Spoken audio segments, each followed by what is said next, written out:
በማማሰያ ተቦክቶ በመጥበሻ የተጋገረ ድፎ ዳቦ ነው ዛሬ ይዤላችሁ የመጣሁት። በጣም ቀላል ነው፣ እንደምትወዱትም ተስፋ አደርጋለሁ። ወደ አሰራሩ እንሄዳለን።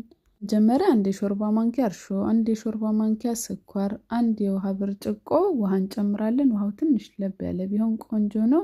እናዋህደዋለን።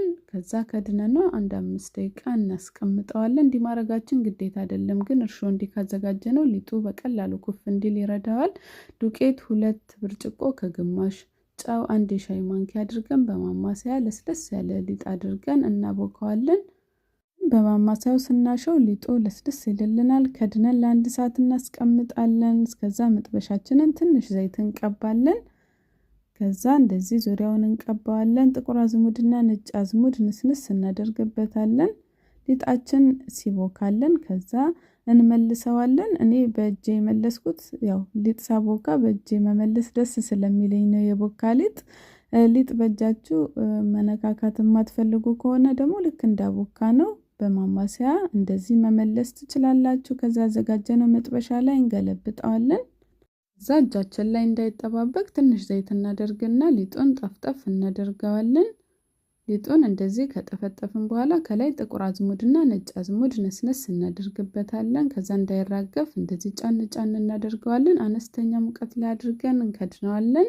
እንደዚህ ኩፍ ሲልልን ከስሩ መብሰሉን ስናረጋግጥ ቀስ አድርገን በሳህን ወይም ደግሞ በትንሽዬ ሰፌድ አድርገን እንገለብጠዋለን። በቀላሉ ደግሞ ተመሳሳይ መጥበሻ ካላችሁ ወደ ሌላ መጥበሻ ግልብጥ ማድረግም ትችላላችሁ። ከዛ አሁንም አነስተኛ ሙቀት ላይ አድርገን ከድነን እናበስለዋለን። ስሩ እስኪበስል ከ7 እስከ 10 ደቂቃ ሊበቃው ይችላል። ከዛ ዳቦአችን ከስር ሲበስልልን እናውጣዋለን።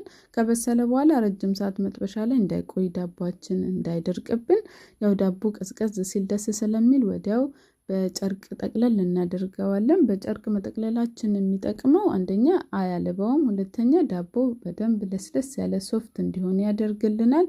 ምናልባት የምትጋግሩበት መጥበሻ ሰፋ ያለ ከሆነ ሊጡ ካነሰው ቂጣ እንዳይሆንባችሁ፣ ስለዚህ እኔ የተጠቀምኳቸውን ግብአቶች እጥፍ አድርጋችሁ ማብኳት ትችላላችሁ። አነስ ያለ መጥበሻ የምትጠቀሙ ከሆነ እንደዛውም ዱቄቱንም ውሃውን የተጠቀምናቸውን ግብአቶች አነስ ማድረግ ትችላላችሁ።